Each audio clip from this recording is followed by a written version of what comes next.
On a voulu démontrer la technique de désobstruction des voies respiratoires chez le bébé, donc de 0 à 1 an, conscient et inconscient. Pour pouvoir faire la désobstruction, il faut toujours que le bébé soit stable au niveau de notre avant-bras de cette façon-là, mais on ne peut pas le désobstruer en position debout. C'est important de prendre la mâchoire inférieure du bébé pour éviter que le bébé tombe par terre pendant que vous allez effectuer votre technique. Vous placez votre avant-bras sur votre cuisse pour avoir un bon appui. La tête du bébé doit être en position de deadlift, donc la tête par en bas. Et là, il faut donner 5 tapes dans le dos rapides. Donc, c'est 1, 2, 3, 4, 5. Puis, il ne faut pas vous gêner pour taper aussi fort. Il ne faut pas avoir peur de lui faire mal. Il faut absolument le désobstruer. Il faut lui sauver la vie. Quand vos 5 tapes dans le dos sont données, il faut tourner le bébé de bord. Donc, vous allez le placer sur votre haut de bras. Vous venez chercher l'occiput du bébé et vous le placez toujours sur votre avant-bras et votre avant-bras toujours bien appuyé sur votre cuisse.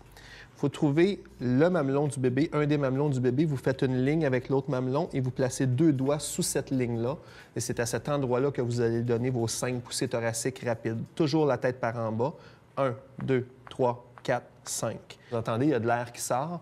Donc, si mon bébé aurait un corps étranger, je pousserais sur le corps étranger pour faciliter l'expulsion. Quand les 5 poussées thoraciques sont terminées, je vérifie dans la bouche du bébé seulement qu'un visuel. Si je vois quelque chose, je vais tourner mon bébé sur le côté pour aller chercher le corps étranger avec mon petit doigt.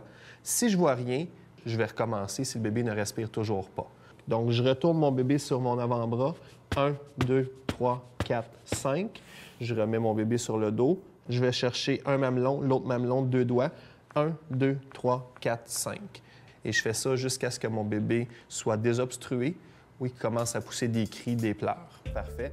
Placez la tête en position d'équilibre, donc par en bas. Donnez-lui... C'est sûr que ça me rassure d'avoir fait ce cours-là parce que je veux pas... je vais être une nouvelle maman, puis bon, il y a des petites craintes qui s'installent. Avec notre petit doigt en crochet, on va chercher le corps étranger.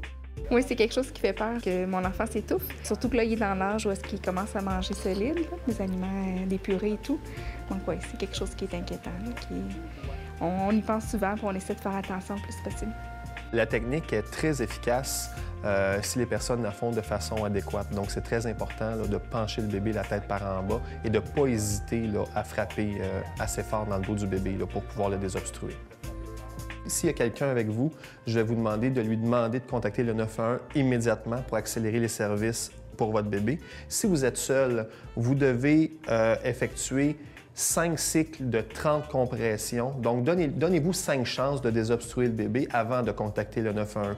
Les 2 premières minutes sont primordiales pour la vie de votre enfant.